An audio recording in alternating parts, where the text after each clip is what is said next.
I'm Dennis Kellogg, Director of Communications for the Diocese of Lincoln, and joined by Archbishop Timothy Broglio, the President of the United States Catholic Conference of Bishops. Archbishop, Your Excellency, thank you for joining us. Happy to be here with you.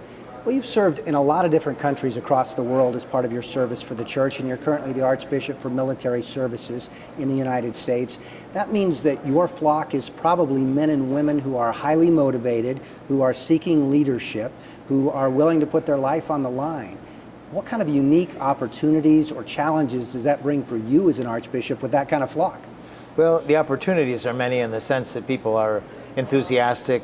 They're already geared in a certain sense to a higher goal. So that certainly makes talking about faith very, very direct. Also, at least when I came to the Archdiocese, we were engaged in the longest war of our history in the Middle East, and so they were asking fundamental questions about life and death and afterlife. Challenges, obviously, it's a diocese over which the sun is always shining, so it's all over the world. So it's hard to convoke people. I have to go to them. Mm-hmm. So you talked about some of those conflicts. Right now we're in the middle of Ukraine. We still have conflict in the Middle East. And Pope Francis has tried to step forward and be sort of an international peacemaker in these regions. What role do you think the Church should play in these kinds of conflicts around the world? Well, I think the Church can always be a place where adversaries can meet and at least talk. And I think that's something that we offer. I think we also offer a message of respect, of dialogue, of listening. Pope Francis has been very, very insistent on the importance of listening to the other.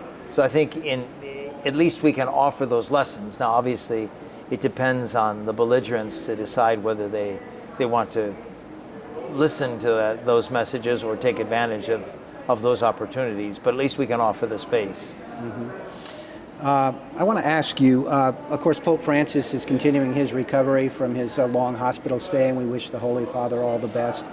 Can you kind of summarize for me where you think the relationship is right now between the United States Church and the Catholic bishops in the U.S. and the Vatican and Pope Francis? I think the relations are good. Certainly the Pope understands very well where we are. Even when he wrote the letter to us about immigration, that was done with consultation. And so there may be some differences of opinion with certain offices, but I think in general relations are good. My own meetings with Pope Francis have always been very, very cordial. He's always interested in listening, and then when he asks questions, he asks very, very direct questions. And of course, at the moment, I think all of us are united in praying for his health and his recovery. You and the bishops haven't been silent when it comes to the Trump administration in the first few months there. We've had of course, the refugee resettlement contracts have been an issue, immigration, IVF, it goes on. I want to get your opinion on where do you think that relationship stands right now, and where is it headed with the Trump administration? Well, I think it stands perhaps where it should be, in the sense that there are some decisions that the government has made that are very helpful. In my own personal position, it's much easier to work with this administration than it was with its predecessor, just in questions of right to life, of freedom of conscience, things that are very, very important to us as Catholics. On the other issues, the policy issues, there's a great divergence of opinion, and I think my own goal is to try and engage in dialogue so that they can understand where we're coming from. I'm president of an organization that was founded to deal with refugees, and so it's almost part of our DNA. We're going to have to cede that responsibility because we can't do it to the extent that we were doing it. We'll certainly continue on the level of Catholic Charities, but it won't be a national effort just simply because we don't have the means to do that. But I think we should be able to meet with the president. I've talked to the vice president on the telephone, and I think there's avenues to move forward and at least to be able to dialogue. I don't expect to convince the president of the Catholic position, but I would at least like him to understand it. And I think on the issue of immigration, it's important to recognize that we all want legal immigration, and we all want a reform of the immigration system, which at present doesn't work. And I've seen it from both sides of the border, because even when I was a representative of the Holy See outside of the United States, it was clear that something had to be changed. Do you think that's the pressing issue right now? And how do you strike that balance between protecting the borders and helping people who are fleeing war and violence? Well, I think you do that by the way they were beforehand, in the sense of carefully vetting people who are coming, interviewing them, and also two things: looking at the reality that they're coming from, and then secondly, also doing something about that reality. We have immense possibilities in this country to try and ameliorate some of those situations that cause people to flee. We're not always successful, but I think we can try. You mentioned the Biden administration.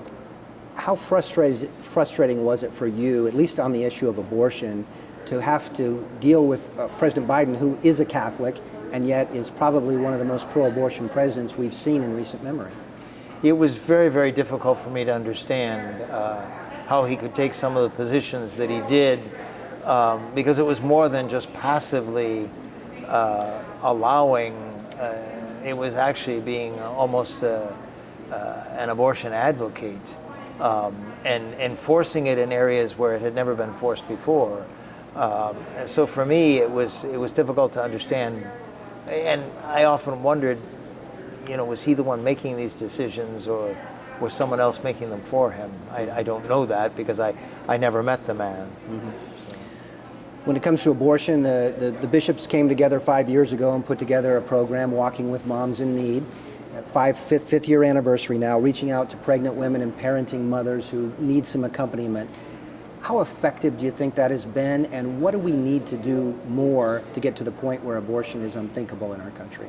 Well, I think the program has been very effective, but it does need to be expanded, and I think we have to try and reach more women and more expectant mothers, and to let them know that this help is present, and that we're very happy to offer it.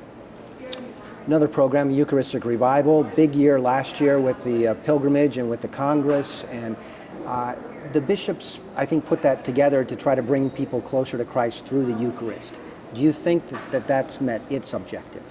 Well, I think it's, we're still in the third year of the revival, and so I think it's an ongoing process. I think one thing that we learned, though, is that this catechesis and this development of an understanding of the Eucharist and a relationship with Jesus Christ in the Eucharist is an ongoing project. It's not one and done, and I think that's important. I think as a people we're very task oriented, and so we want to be able to check things off on the box. But I think this is something we have to continue to continue the catechesis, continue to ensure that our young people, as they approach the Eucharist, they understand who it is they're receiving, and that they continue to deepen that faith. And so I think it's going to be an ongoing project.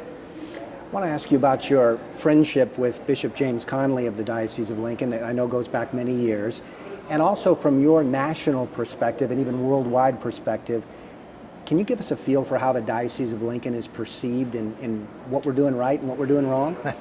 Well, Bishop Conley and I lived in the same house in Rome when he was working in the then Congregation for the Bishops, and I was working in the Secretariat of State, and that's really where we got to know one another, and we continue to nurture that friendship.